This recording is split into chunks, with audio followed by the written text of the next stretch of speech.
Bonjour et bienvenue dans la série Encyclopédie. La vidéo d'aujourd'hui est consacrée à la notion du produit cartésien. Étant donné deux ensembles EF, alors pour chaque x fixé dans E et y choisi dans F, on appelle couple XY l'élément noté XY séparé par virgule entouré de deux parenthèses. L'élément x est souvent appelé la première composante ou la première coordonnée du couple XY.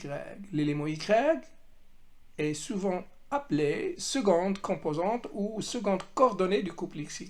À remarquer que le couple XY est différent du couple YX en général.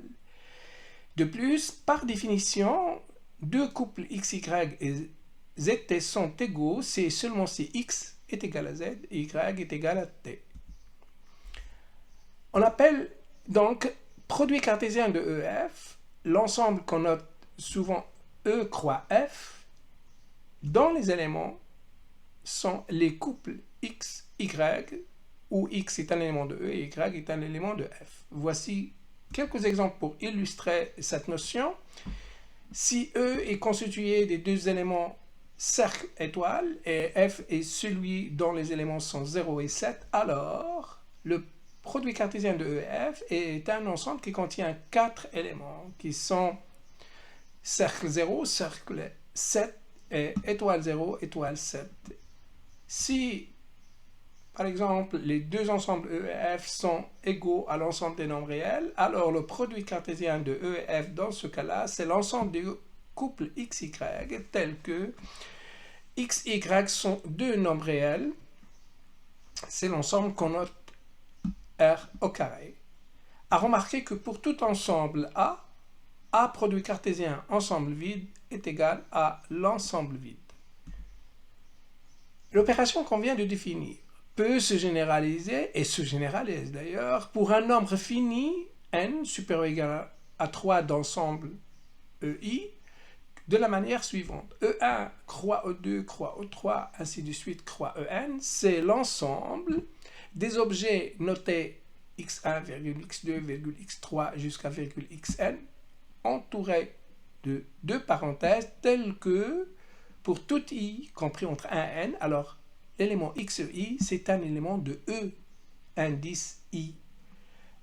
Ainsi, E1, E2, E3, c'est l'ensemble des x1, x2, x3 entre parenthèses, tels que x1 appartient à E1, x2 appartient à E2, x3 appartient à E1. De même, E1 croix E2, croix E3, croix E4, c'est l'ensemble des x1, x2, x3, x4 entre parenthèses tels que le premier élément est dans E1, le second élément est dans E2 et le troisième ainsi que le quatrième sont dans E3 respectivement E4.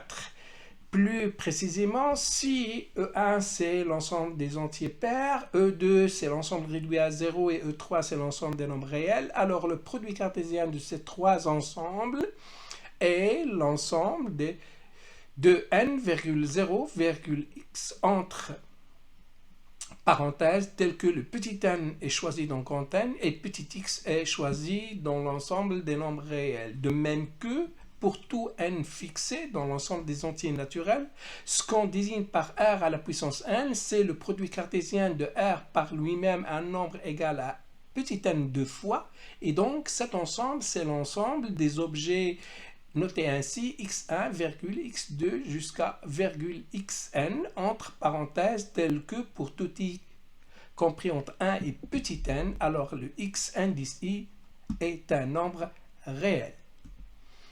Voici un ensemble de notation et de vocabulaire. Alors, le produit cartésien de n ensemble qui est noté E1 croix E2 jusqu'à croix En, parfois est noté pi de i égale à 1 jusqu'à n de EI. Un élément de pi de i1 jusqu'à 2 de EI, c'est-à-dire un élément du produit cartésien de deux ensembles, s'appelle souvent un couple. Par contre, un élément du produit cartésien de trois ensembles se nomme un triplet. Et un élément du produit cartésien de 4 ensembles s'appelle un quadruplet. Plus généralement, un élément du produit cartésien de n ensembles fixés est souvent appelé un n-uplet.